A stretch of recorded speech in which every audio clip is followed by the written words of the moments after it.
Now that we've done some work with figuring out which numbers to use and talking about which operation to use, we are going to actually do some examples. So if you have room at the bottom of your notes, you can just use those same notes.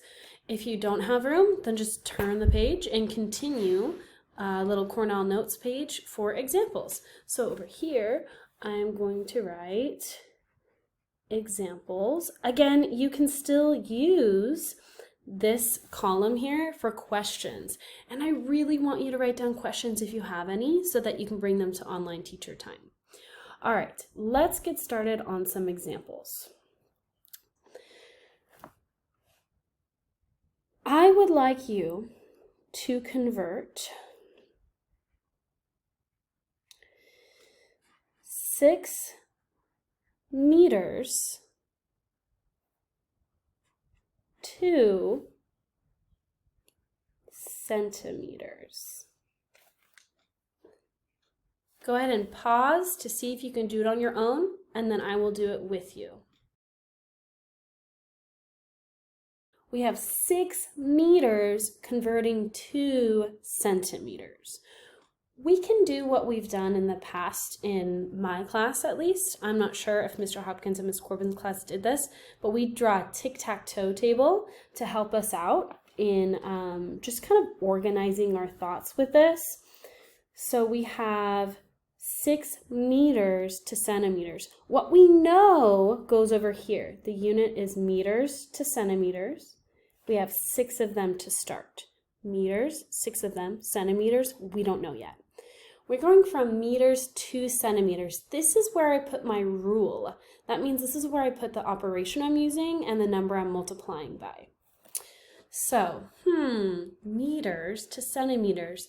My first thought is, am I going from a smaller unit to a bigger unit?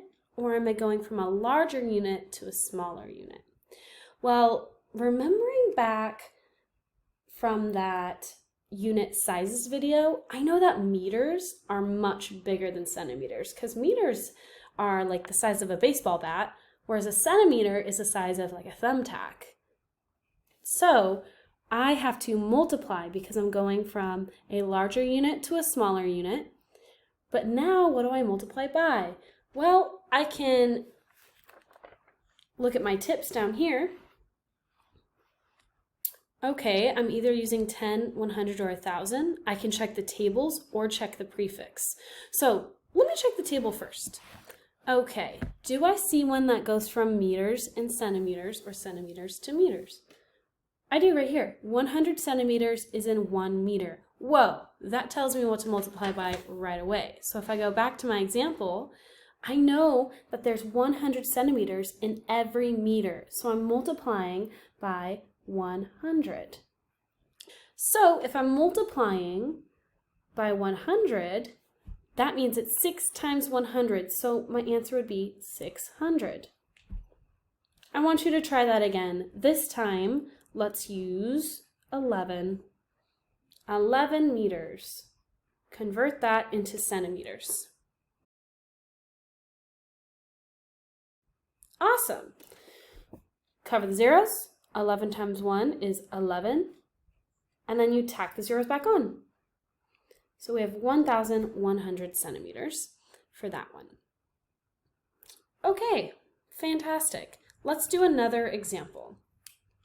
6,500 milliliters. And I want to convert that to liters. I want you to try this on your own and see what you get.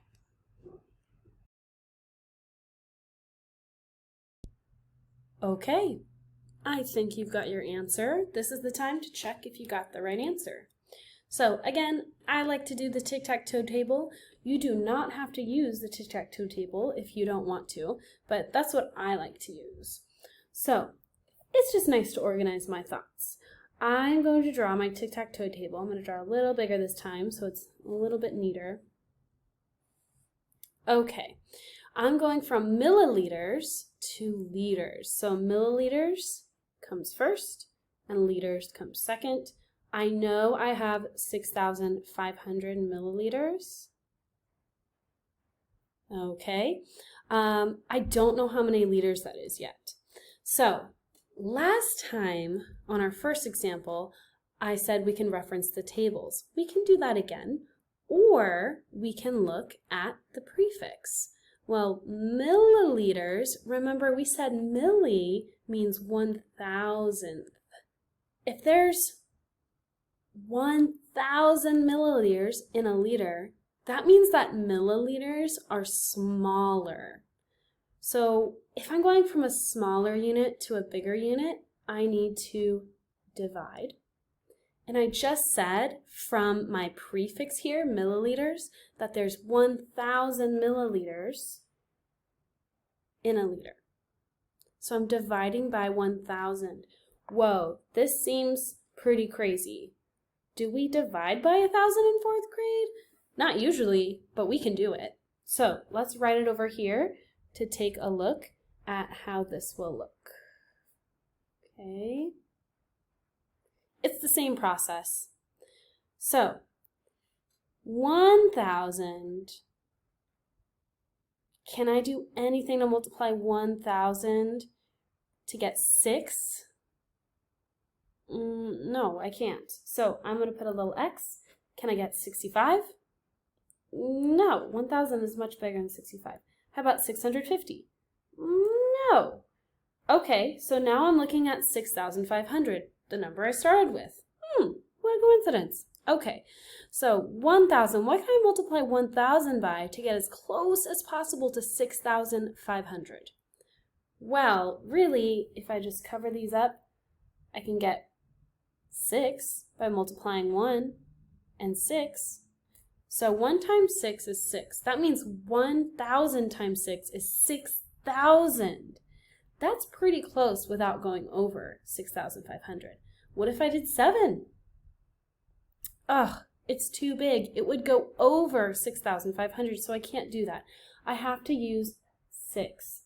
So 1,000 times 6 is 6,000. I subtract. I get 0, 0, 5, and then I could write a 0 here, but I don't have to. So I have 500 left over.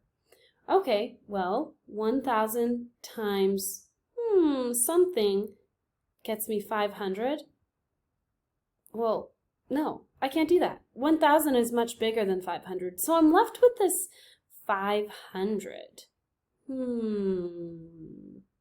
I could say that my answer is 6 liters and 500 milliliters, or I can say that my answer is 6 1/2 liters. Why is it 1/2 liters? Well, because 500 is half of 1,000. I can make this into a fraction here. If I simplify this fraction, I would get 6 1/2. So there's 2 ways you can write it. You could say 6 liters and 500 milliliters, or 6 1/2 liters. You might see this more often in your math book where it's written as a mixed number because we just learned that.